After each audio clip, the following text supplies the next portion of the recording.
Hello আফুরা ভাইয়েরা, সকালে শুভেচ্ছা রইল সবাইকে। তো অনেক দিন পর গাছে ভিটামিন দিতে যাইতেছি। দেখো গাছগুলা কেমন জানি হয়ে গেছে।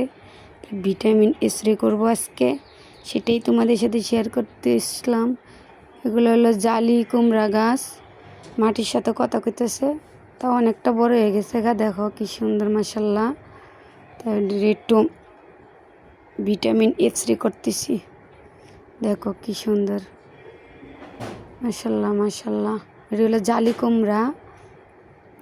আর পাশে লাগাইছিলাম শশা গাছ, মাটির সাথে কথা কইতেছে। দেখো তাতে কিউট কিউট ফুল বাইর হয়েছে। দেখো শশা গাছটি বড় হইতেছে না মাটির কারণে। আরও আছে দেখাবো। এটা হলো মরিচ গাছ, মরিচের ফুল ধরতে আছে, ফুল ফুটলে অবশ্যই দেখাবো। তোমরা দেখতে পাচ্ছ না, আমি ঠিকই দেখতেছি। মরিচ গাছে ফুল ধরেছে, ছোট্ট ছোট্ট ফুল ধরছে।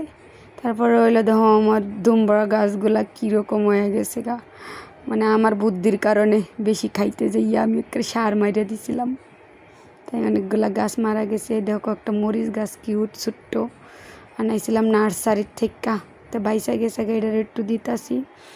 আর পাশে দেখো কমলি শাকগুলা আমার দিক তাকায় আছে, কি মাশাল্লাহ মাশাল্লাহ একদম টাটকা। আর এই দেখো পুঁই শাকগুলা, অনেক পুঁই শাক হয়েছে, ডাঁটাও হয়েছে। এটি হইলো শশা গাছ, ছোট্ট ছোট্ট ফুল ধরছে। এটা হলো বেগুন গাছ, দেখো নার্সারি থেকে নিয়ে আইছিলাম। বেগুনের মাঝখানে ফুল ধরা শুরু হয়েছে, ফুল ফুটলে অবশ্যই তোমাদেরকে দেখাবো।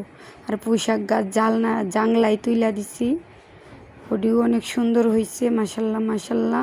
আর এই দেখো সাথে একটা পাট শাক আছে। কথায় কয় না, সন্তান হলে একটা সন্তানের মতো সন্তান হলে একটাই যথেষ্ট, তেমনি একটা গাছ হলে একটাই যথেষ্ট। মাশাল্লাহ এত পাট শাক হয়েছে, আমি ওটিরে অনেক ভালোবাসি অনেক ভালোবাসি। সিম গাছে দিতেছিলাম, পুঁই শাক গাছে এই দেখো জাংলায় তুইলা দিছি। একটা পাতা মাশাল্লাহ অনেক বড়।